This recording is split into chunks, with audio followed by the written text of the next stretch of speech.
Good afternoon, everyone. My name is Alyssa Lego, and I'm so honored to be here with you today at Circle of Inclusion, uniting neurodiversity and education through empathy and innovation. So I am the founder of YuMe Neurodiversity, and I'm a passionate advocate for neurodiversity, as well as the legal guardian to my younger brother, Michael, who is non-vocal and on the autism spectrum. I'm also a student and a lifelong learner myself, so I'm really excited to dive into today's discussion. So you might be thinking she's quite young, and you're not wrong, but today I really want to invite you into my world. I want to share my perspectives, my experiences, my work in neurodiversity advocacy, all in hopes of sparking a vibrant and two-way conversation. And together, I really believe that we can transform our classrooms into environments that can nurture and support learners of all neurotypes.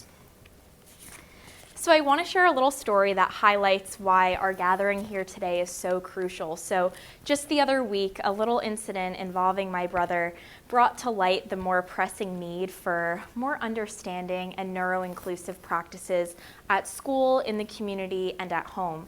So it was my brother's field day, as you can see, and after the field day, he was really excited to head home with our mom after the festivities because it meant that he could avoid the long bus ride home. But without his understanding, he was actually taken back to his classroom first, and that wasn't communicated to him. So he was pretty confused and distressed by this unexpected change, and he reacted by throwing his water bottle, which unfortunately was met with reprimand. And this is a small incident, but it underscores a really crucial point. Being nonverbal doesn't mean lacking understanding. And like anyone else, Michael needs clear communication, especially when plans change. And that's a stark reminder of how important it is to ensure that our communication and our education is tailored to all learners' needs.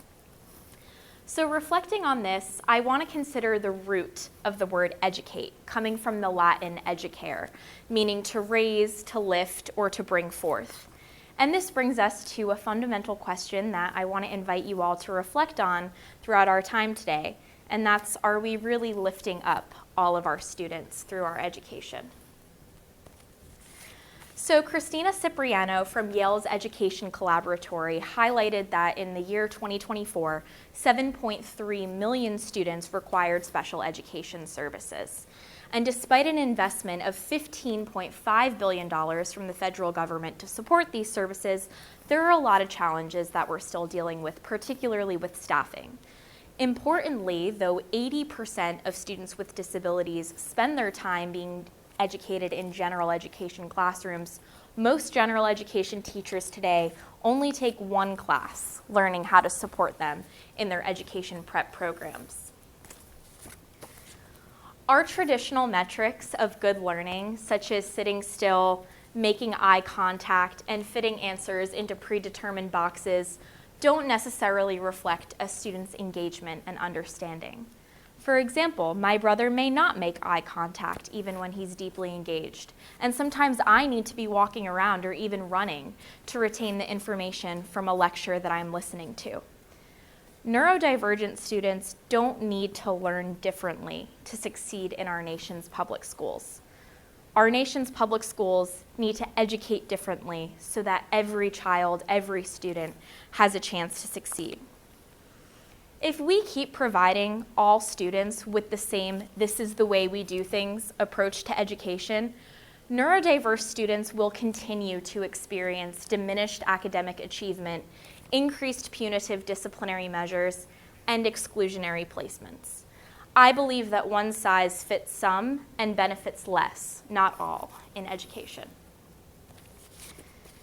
There is, however, hope. Many educators are committed to lifting up all students, and your presence here signifies your dedication to understanding neurodiversity. So I really want to thank you all for your open mind and your commitment to education and raising up all of our students. So today we're going to explore the concept of neurodiversity, we're going to debunk some myths, and we're going to dive right into my C framework for neuro-inclusive education: strengths-based, empathy, and autonomy. I'm also going to leave some room for Q&A and discussion. We do have a lot of content to get through today, so if we don't make it to the Q&A, I will stay after to answer any specific questions that any of you may have. So, you may have encountered the term neurodiversity before, but I want to take a moment to redefine our relationship with diversity and difference before exploring some of these more neuroinclusive practices. So neurodiversity is the concept that our brains exhibit a range of differences in function. In simpler terms, it means that people experience and interact with the world in different ways. And there's not a right way to think, learn, or behave. And these differences aren't viewed as deficits. They're simply variations.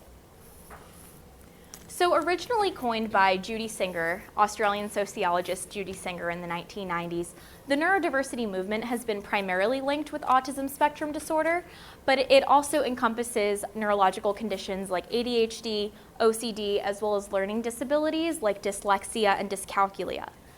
So it might seem like those with neurological differences are the minority, but I want you to consider the following statistic. A 2021 survey revealed that 91% of respondents did not know how common neurodivergence was, and it's actually estimated that 15 to 20% of the world's population exhibits some form of neurodivergence.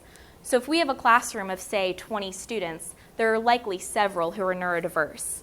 And that's why recognizing the unique challenges and strengths that are associated with neurodiversity isn't just important, now it's really essential. So let's debunk some myths about neurodiversity. First, we have to make the distinction between neurodiversity and mental health. Conditions like autism, ADHD, dyslexia, these aren't mental health conditions, they're neurological differences in how individuals experience the world. But it is crucial to acknowledge that many neurodiverse individuals are at a higher risk of struggling with mental health issues like anxiety or depression, but that's actually due to external factors like social isolation and bullying, which underscores why we're here today and talking about these more inclusive practices. So neurodiversity is also sometimes misunderstood as a preference for expressing viewpoints by those who are disabled, or worse, as a euphemism for disabilities, and the movement is neither of those things. It's really about acknowledging the variety in human minds and advocating for the rights, values, and needs of all individuals. So what does the neurodiversity movement truly stand for? First, neurological conditions are not flaws. Individuals with conditions like autism, ADHD, and learning disabilities are not broken or incomplete. Second, having a disability, no matter how profound, doesn't diminish someone's humanity.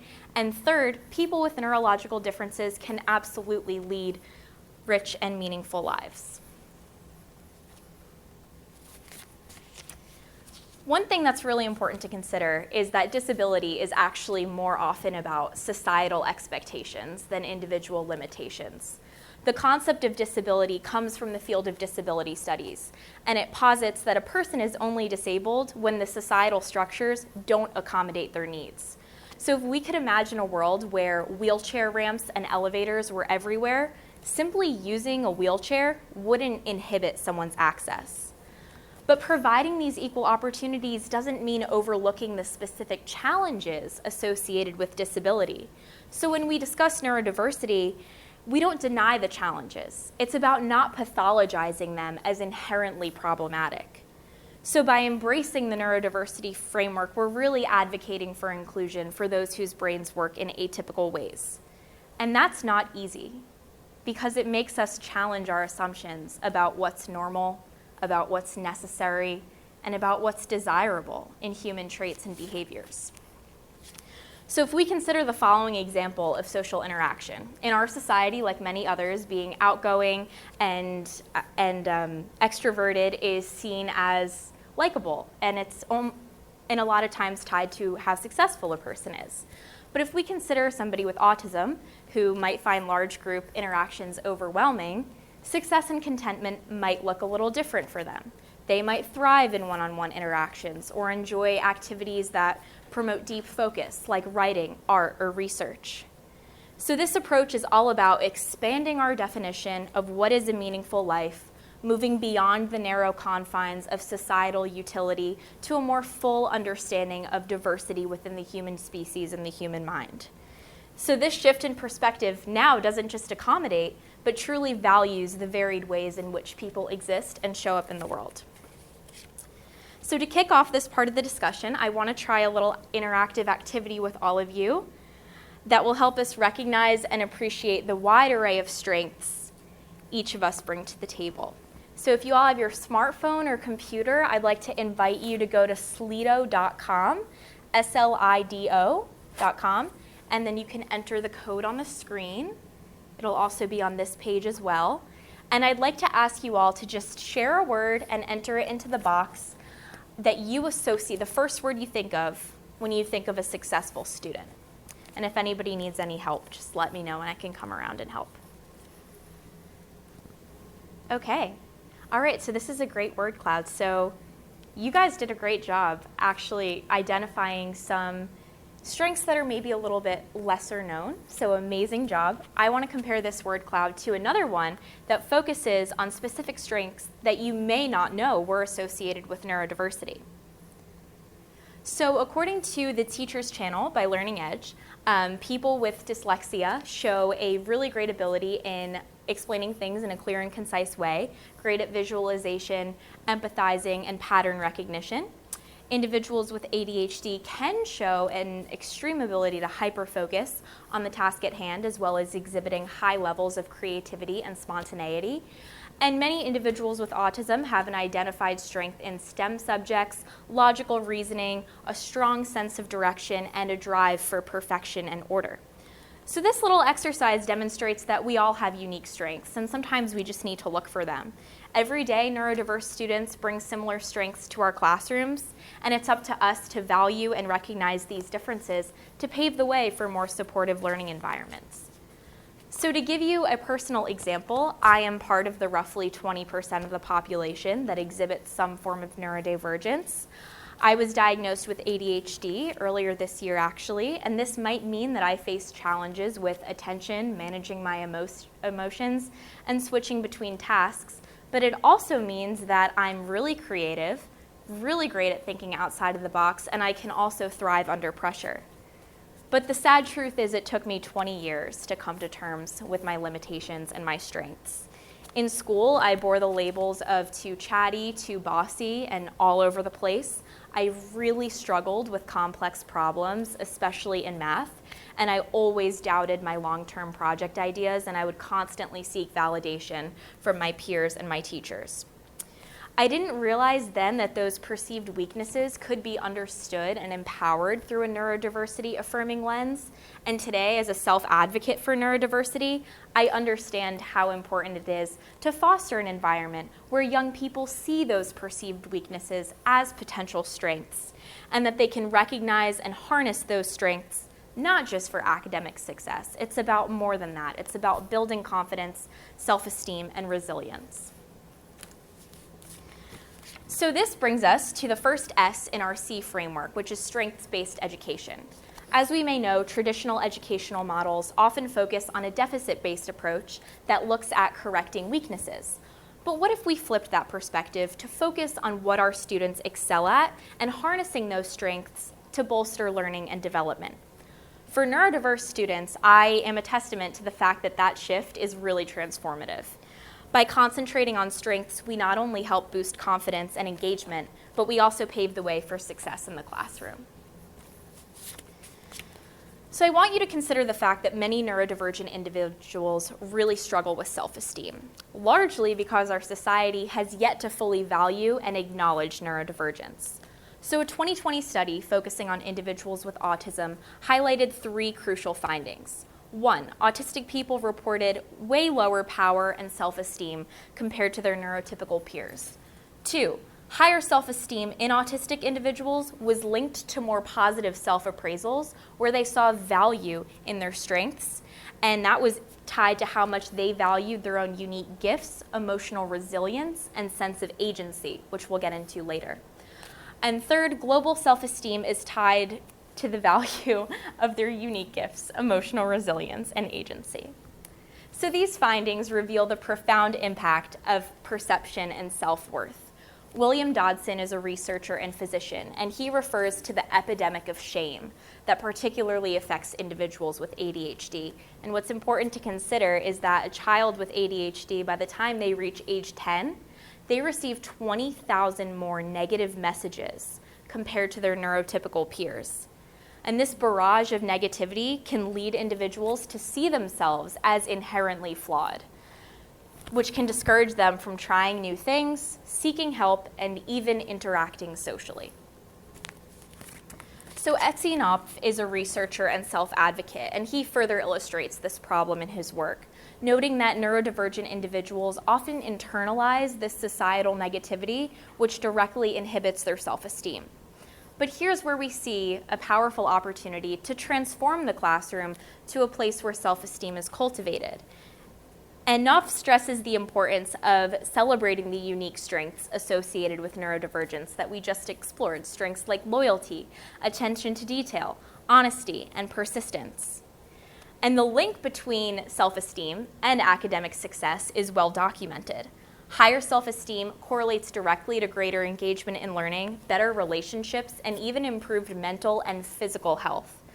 Research shows that a boost in self-esteem corresponds to an increase in academic performance, and one study found that a 1 standard deviation increase in self-esteem scores led to a significant improvement in math scores. So having explored the importance of strengths-based education, let's now consider how we can place these strengths at the forefront in the classroom. So strengths-based education begins with identifying 2 types of strengths, those identified by the teacher and those identified by the student. And what's important to consider here is these aren't always aligned. So let's think about a 6th grade student, for example, who might have a real passion for reading, but maybe they struggle with grade level material, coupled with a more unexpected aptitude in statistics without much interest.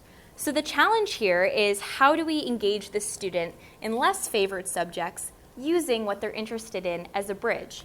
One example is a teacher might introduce statistical concepts using engaging story problems to foster a connection and appreciation that's tailored to the student's interests. So how can we identify student strengths? A lot of these tactics may seem obvious, but they're really important to go over. The first is observation. Simply keeping anecdotal records of students' interests and what they excel at over time can yield a lot of great results. We can also use things like survey tools that are tailored to each grade level to actually gauge students' opinions on what they excel at personally. I love the idea of using personal interviews, setting aside time to speak with each student about what they think their strengths are, as well as their hobbies and their interests.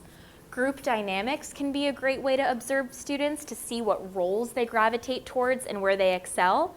And when and wherever possible, we can always implement project-based learning to allow students to choose topics that interest them, and that goes well beyond the classroom because it's showing them how to apply those interests in real-world scenarios. So now we arrive at 2 critical components of strength-based education: curriculum differentiation and adaptation, and I'm sure many of us are already familiar with this. So let's take a basic math activity like 9 minus blank equals 5. So to differentiate the problem, we can use visual aids to make the concept a little clearer. We could call 9 students up to the classroom, take away 5 to show the difference of 4. We can use number lines to visually track the subtraction process, and that can be really beneficial for students who benefit from learning in a more tactical way. And we can also adapt these problems by simplifying or extending them. So we can simplify the problem for students who need more foundational support, 5 minus blank equals 3, and we can use pictures of everyday items, allowing students to physically remove the items to see the result, and that can help solidify basic subtraction skills before moving on to more complex problems. And of course, there are going to be some students who might benefit from extending the activity. 15 minus blank equals 9. And then we can challenge the students to actually create their own subtraction problems based on things that interest them. be it sports scores or shopping transactions, allowing them to apply the concept of subtraction in real-world scenarios for those who are ready for a bit more of a challenge. So what does this look like in practice? We could set up different stations to allow students to rotate and see what works best for them, or we can just allow students to choose which version of the activity would work best. And this setup can help promote autonomy and tailored learning experiences within the class. And teacher pedagogy, of course, plays a crucial role in this process. It's so important that we're creative and flexible in the way that we're teaching our students. So differentiated instruction paired with this type of responsive curriculum really helps us represent all learning styles. And some students have different cognitive needs as well, which is important to consider. Some might find large group settings overwhelming and might benefit from smaller group work, while others struggle with auditory processing and need visual supports like we just outlined. So speaking of diverse cognitive needs, let's go over some strategies to address these diverse cognitive needs we might encounter in a given classroom. Clear objectives are really important. It's really pivotal to be clear and concise with objectives and instructions, presenting them both verbally and visually if possible. We want to end lessons by reviewing and reflecting on those objectives, which will prompt students to gauge their progress over time and their understanding. We can consider implementing shorter, fast-paced activities for students who are active in body and mind. If possible, we can explore flexible timing to offer that to students who might need it to reduce anxiety about perfection or completion. And organizational aids, color coding, clear, large fonts can help make information really accessible. And this is a great way to support students that may have specific cognitive challenges, but it also is creating an inclusive environment that benefits neurotypical and neurodiverse learners. We could also use the classroom as a way to support social interaction. So facilitated interactions for students who might find that social interaction and emotional regulation difficult.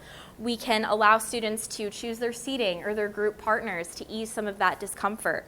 The buddy system, so body doubling is a really great technique for individuals with ADHD, can really help to buckle down and focus on a task if they're doing it right next to another buddy or a peer. Skill development, we can use the classroom to be a safe space to practice appropriate and safe and secure social interactions. We want to ensure that our students know when and how they can ask for help when they need it and to promote that. Managing expectations, it's really great to provide exemplars of work that isn't so perfect to reduce some of that anxiety and show that excellent work isn't always about perfection and flawlessness. And then being alert to emotional cues, which we'll get into later, and learning how to respond to those emotional cues with reassurance and compassion. Now I want to move into talking about sensory sensitivities. So many students, including those who are neurodiverse, can have sensory sensitivities that affect their learning, but it's actually up to 16.5 of the general population that experiences struggles with sensory processing. Creating a sensory-friendly classroom environment can reduce distractions and can actually boost student engagement by up to 35%. So how can we make our classroom a sensory-friendly environment? It's all about being aware. Understanding that some students may be sensitive to sounds, touches, or visual stimuli is a great place to start, so we can allow the use of headphones or earplugs to minimize some of that sensory input. We can be aware of our speaking volume, the overall noise level of the classroom every now and then. We can incorporate movement breaks for students who are active in body and mind. Task modifications. Some projects can get messy, so it's important that maybe we offer alternative ways for students to engage and participate in the activity without having to experience any of that discomfort with a particularly messy project or activity. Visual and physical clarity, we already touched on using large fonts when possible. We can also label different areas of the classroom to help students navigate around. And flexible seating options. We can think about allowing students to work at tables, at desks, or maybe on the floor, adapting to what they find most comfortable.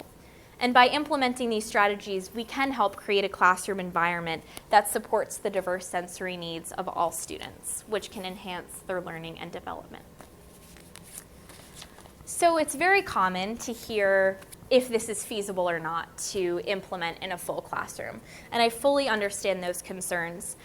But we can turn to the universal design for learning principles to understand how to implement some of these strength-based practices without singling anyone out. So the universal design for learning rests on three main principles. Multiple means of representation, which means learning through various formats, whether it be visual, audio, interactive elements to cater to different learning styles. We already went over some of that.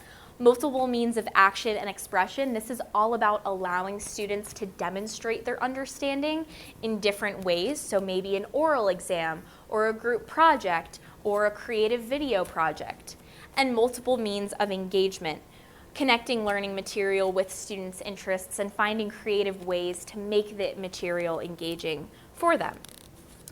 We did already explore some classroom strategies to practice UDL, but here are three of my favorites: choice boards to allow students to have some autonomy in the learning process, learning stations with different variations and adaptations of any one given activity, and then taking advantage of peer teaching opportunities when we can to foster a more collaborative learning environment. So let's take a moment to reflect on what we've covered under the S in our C framework. We went over how to identify student strengths, the difference between student-identified strengths and teacher-identified strengths.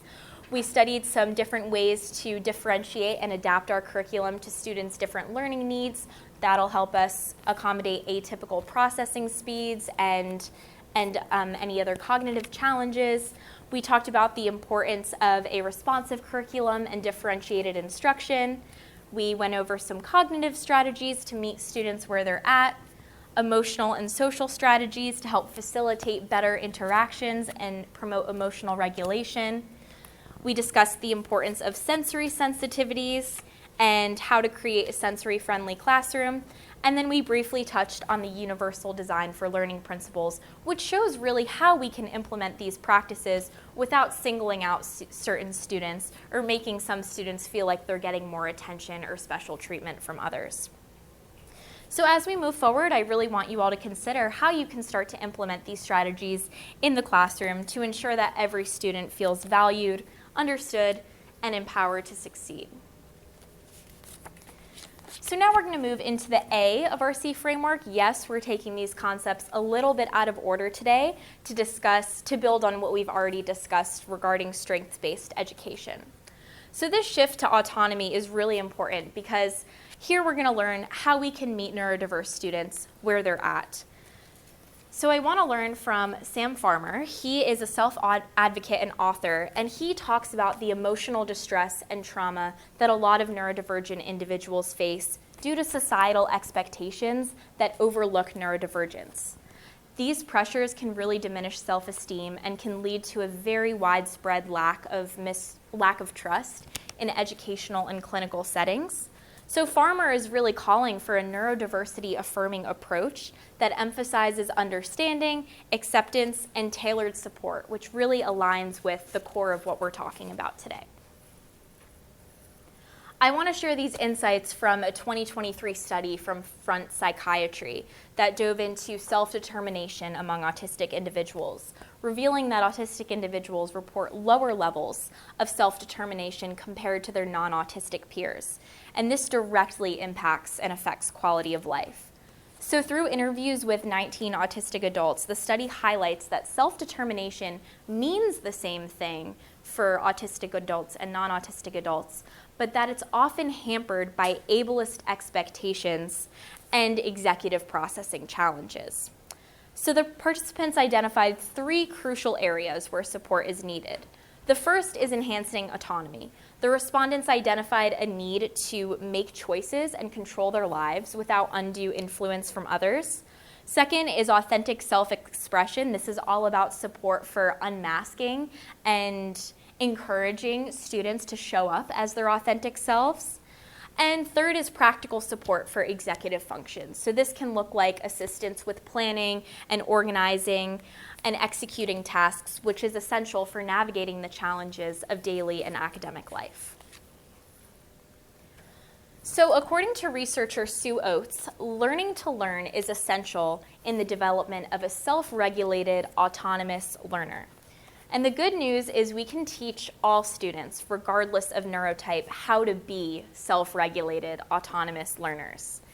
But first, I want to go through what it really looks like to be a self-regulated learner, and I want to break down the stages to determine how best we can support our students at each stage of this learning process. So first is planning and goal setting. Let's take an imaginary student, we'll call her Mia, and she has a research project due. So in this first stage, Mia is going to think about how long the project might take her, what she already knows about the topic, and she'll also outline some specific strategies that'll help her meet her goals. So let's say she'll dedicate 2 hours each weekend to preparing for this project, and a strategy she might use is summarizing each article as she reads to reinforce her understanding. So for students, especially those who are neurodiverse, for the reasons we've just outlined regarding self-esteem, understanding their own capabilities and strengths is the first step in self-regulated learning. Next is focusing energy and exercising control. This can be really difficult for a lot of neurodiverse students due to executive function difficulties in processing. So for example, we'll consider a student with ADHD who might find it hard to stay on task. An empathetic, healthy response to this focusing energy and exercising control might be creating a distraction-free environment, studying in the library, offering noise-canceling headphones. This stage is all about harnessing one's environment to maintain that focused energy and exercising that control over one's environment. The third stage is monitoring progress. So we want to encourage our students to regularly check their progress as they're moving throughout a new topic or a project. So let's say Mia joins a study group, and as she's meeting with this study group, she's going to think, how productive am I really being in these sessions? Maybe I work a little better when I'm sitting alone in a cafe, surrounded by the gentle buzz of the atmosphere, as opposed to in a big group. So we want to really encourage our students to reflect on what works for them, and that's going to be the key to developing effective learning habits that'll serve them well far beyond the classroom and the academic year. And the last stage of self-regulated learning is evaluating and adjusting. So if Mia scores lower than expected on a quiz, we want her to think about possible reasons why. Maybe she didn't allocate enough study time, or maybe it's as simple as she didn't get enough sleep the night before. And then she'll adjust accordingly, maybe by asking for more help on topics that she's struggling with or creating more of a structured routine. So that stage is crucial for creating a mindset where students see those challenges as opportunities to grow and not as failures. So self-regulation is a really powerful tool, particularly for neurodiverse students, understanding that they face challenges in traditional learning environments. And this allows individuals to take charge of their learning, adapting strategies that best suit their individual needs, and through this process, finding out what those strategies are. So by teaching self-regulation, we empower our students to become resilient leaders who are equipped to tackle the changes of a rapidly changing world. And this skill not only improves academic performance, but it builds a foundation for lifelong learning and personal development. So there are 4 main reasons why cultivating self-regulation is important for neurodiverse learners specifically, and those reasons are focus and attention, perseverance and resilience, self-evaluation and goal setting, and emotional regulation. And we'll go through all 4 stages. So as we may know, a lot of neurodiverse students might struggle with sensory overload or distractions, which can impact their ability to maintain focus. So we could turn to structured routines to help with this, sensory tools like fidget toys, and we can also think about incorporating things like inclusive mindfulness practices. A 2013 study found that just 6 minutes of mindfulness at the beginning of an instruction really aided in memory and information retention. But traditional stillness and meditation can be really overwhelming for a lot of students. I know if somebody told me to quiet my mind for 2 minutes, that kind of sounds like my worst nightmare.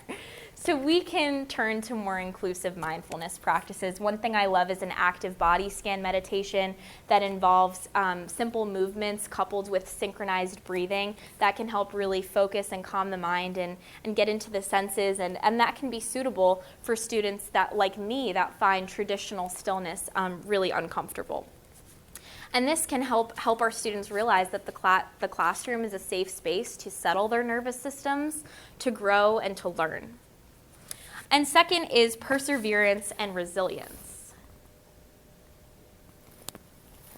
So changing our language to foster a growth mindset is really a pivotal strategy. And research indicates that people with growth mindsets, which can be instilled and practiced over time, are more resilient.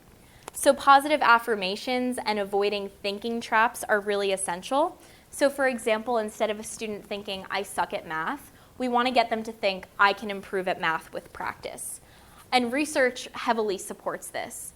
Self-affirmations have been shown to activate brain regions associated with self-related processing and rewards, which have been linked to better academic performance and resilience.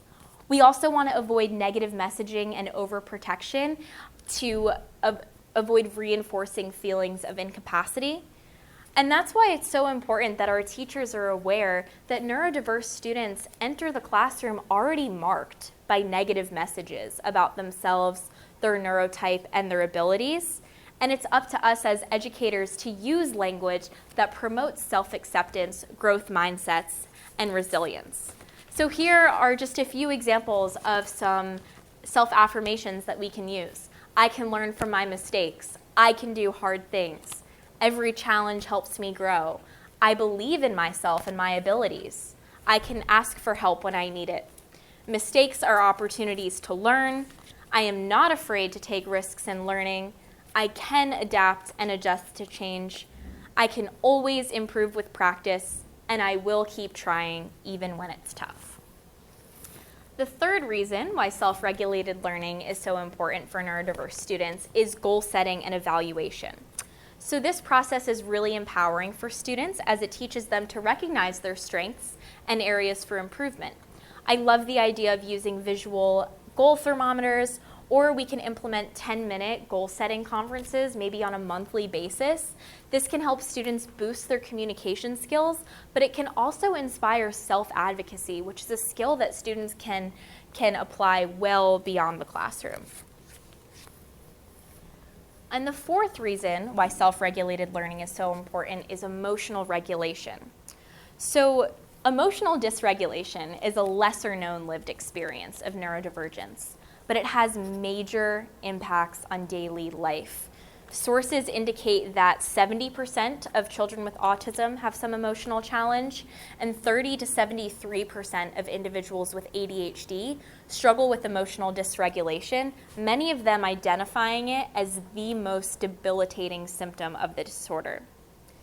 So we can implement sensory breaks, we can create safe spaces for emotional expression, and we can provide accessible sensory tools as we've been discussing.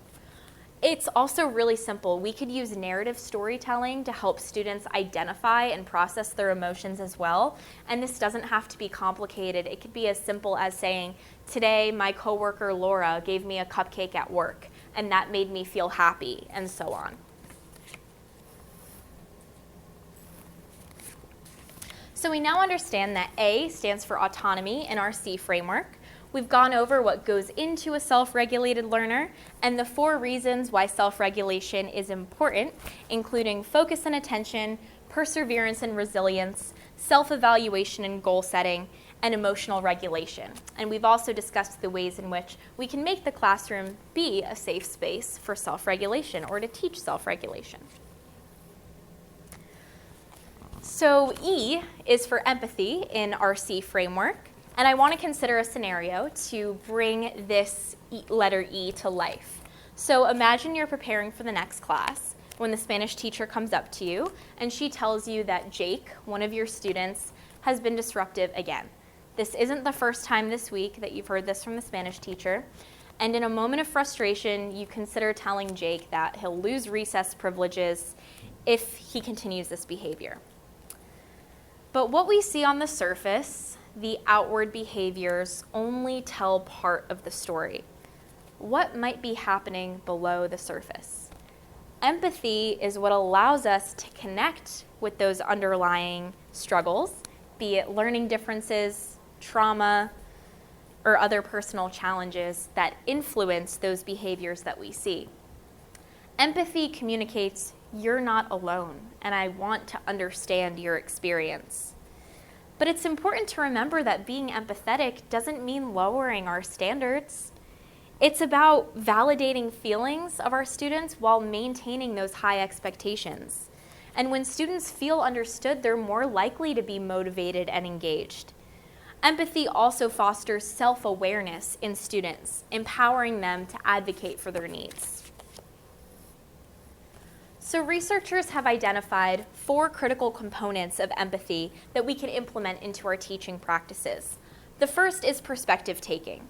So we want to try to set aside our own reactions to understand what's really going on.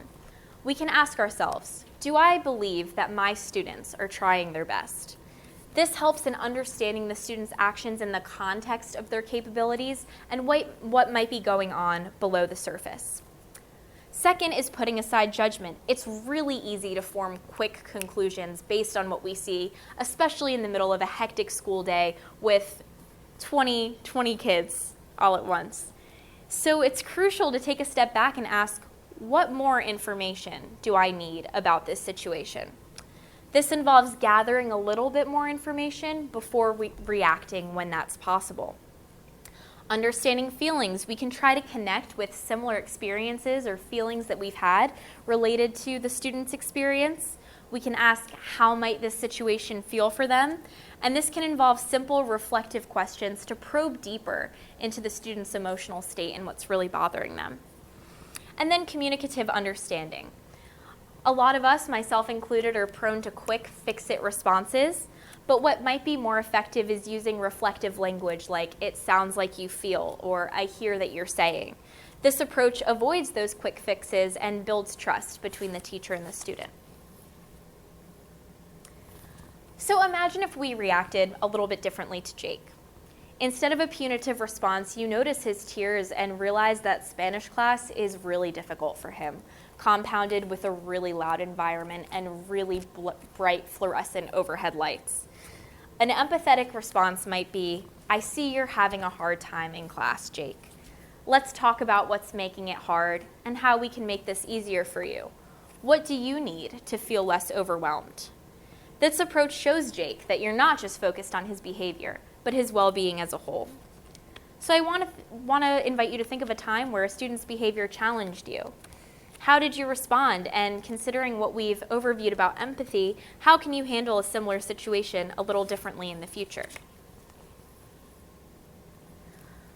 I want to take a minute to address a common but controversial tool that we see in a lot of classrooms, the behavior chart. So many of us remember the tri-colored posters, red, yellow, green, with each student's name on a clip that would move throughout the day to gauge their behaviors. So the idea is pretty straightforward: maintain good behavior, stay in the green, misbehave, maybe you move to the yellow, misbehave again, you're in the red zone, maybe you lose recess, maybe you get a call home. But what message is this sending to our students, especially when they see their name move from green to yellow and then yellow to red? I remember the anxiety and the shame that it could bring, and I would have knots in my stomach as my clip moved from yellow to red, signaling to the entire classroom that I was having a red day. So behavior charts, they might seem effective in maintaining order, but they can actually inflict psychological harm. So J. Stuart Ablon from Think Kids illustrates this with a powerful metaphor from his grandfather. If you give a dog a name, eventually it'll answer to it. This means that we're continually signaling to our children that they're problematic, and they may begin to internalize it and really believe that.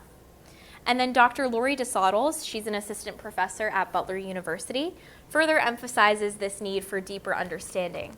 If we do not begin reaching beneath behaviors, understanding that many children carry early imprints filled with chronic unpredictability and isolation, we will continue to perpetuate outdated belief systems that demand harsher consequences for attention-seeking behaviors. And for our neurodiverse learners, the ramifications of these behavior charts are even more damaging and dangerous. These charts simplify these complex behaviors into crude categories, often overlooking the actual issue at hand, which could be sensory sensitivities or emotional dysregulation. Publicly marking a student's behavior as problematic can really impact one's self-esteem and social integration. And then the lack of individualization in these behaviorist techniques really ignores the unique needs of neurodiverse students and applies a one-size-fits-all approach that's rarely effective. So instead of relying on these outdated behaviorist tools, we should embrace approaches that are trauma-informed, neuroscience-aligned, and neurodiversity affirming. So these methods, which you see here on the screen, center empathy in education, prioritizing understanding the individual child beyond the behaviors that we might see. So for those interested in exploring some of these more effective strategies, I recommend the following resources that can provide great alternatives to traditional behavior management. So we have Applied Education Neuroscience, Beyond Behaviors, the Low Arousal Approach, the Neurosequential Model, the Why Toolkit, Think Kids, and Euchero Systems. So each of these programs, they offer tools and methodologies that are grounded in the latest educational and psychological research, focusing on empathy, understanding, and respect for the student's needs. So by shifting our focus from punishment to support, we not only create a safer and more inclusive environment for our students, but empathy is also about teaching empathy and inclusion. So in our classrooms, we have the unique opportunity to cultivate empathy and inclusion in the following ways. We can educate about neurodiversity. Consider celebrating a Neurodiversity Awareness Week or Autism Acceptance Month. Promoting peer support. We can design group projects that leverage the unique strengths of students in meaningful ways. We can modify our environments, as we've discussed, to adjust the physical and instructional environment to make the classroom welcoming for all students.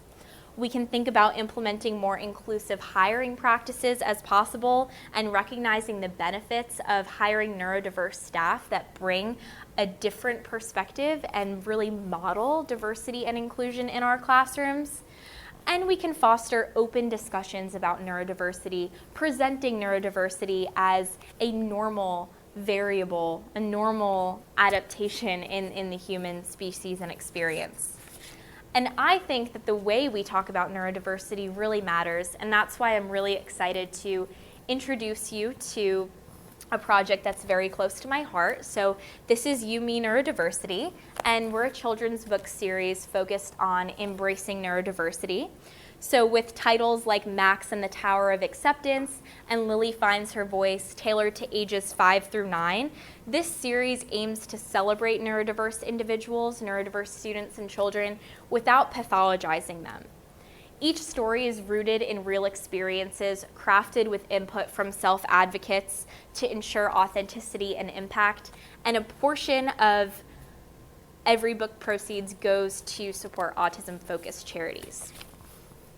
So our upcoming title, Julie Visits the Statue of Liberty, will be released in just a few weeks, and we're continuing the tradition in fall 2024 by shedding light on a topic that deserves a lot more focus and attention, and that's the misdiagnosis and underdiagnosis of ADHD in young girls. So by incorporating these books into your classroom, you provide all students with a relatable and accessible and fun way to understand the experiences of their neurodiverse peers. And neurodiverse students, many for the first time, can see themselves represented in these stories. They're great for independent reading or classroom-wide circle discussions, and we also offer materials like Colorful Mind, Colorful Worlds, which is an interactive coloring activity book. It's neurodiversity affirming, and it's meant to bridge the gap between neurodiverse and neurotypical students through the art of coloring. And on the last slide, I'll have a QR code with all of our links to stay connected with us on social media, see what upcoming projects we have, and to check out some of our resources. So today we have navigated through the pillars of strength-based education, empathy, and autonomy, all part of our C framework for inclusive education.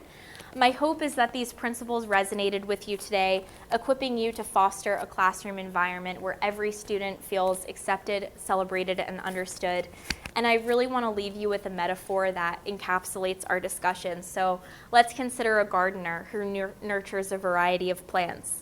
The gardener isn't going to blame the rose for not thriving in the shade, nor does she blame the fern for not wanting to bask in the full sun. Instead, she's going to adjust the soil, the water, and the sunlight to ensure that each flower is growing in the environment that it needs to. So similarly, as educators, our role is to adjust our teaching strategies to provide every student the roses, the ferns, and every flower in between the environment that they need to grow and flourish. So thank you all so much for joining this discussion today and your commitment to making your classrooms great gardens for all types of learners. So together, I hope that we can sow the seeds of understanding, empathy, and inclusion, one student, one classroom, and one community at a time. Thank you all.